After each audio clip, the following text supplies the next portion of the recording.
அன்பே உருவான இறைவா, உண்மை ஒளியும் ஒளியை படைத்தவரும் நீரே. நாங்கள் எப்பொழுதும் தூய்மையான உண்மை ஒளியான உம்மை சிந்திப்பதன் வழியாய் உமது திரு முன்னிலையில் என்றென்றும் வாழ்வோமாக. அச்சம் தவிர்த்து நம்பிக்கை கொண்டு உமதன்பில் வாழ எமக்கு வரம் தாரும். ஆமேன்.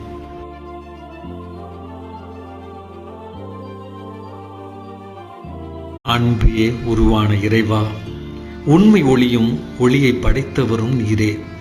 நாங்கள் எப்பொழுதும் தூய்மையான உண்மை ஒளியான உம்மை சிந்திப்பதன் வழியாய் உமது திரு முன்னிலையில் என்றென்றும் வாழ்வோமாக.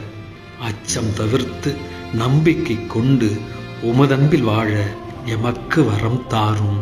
ஆமேன்.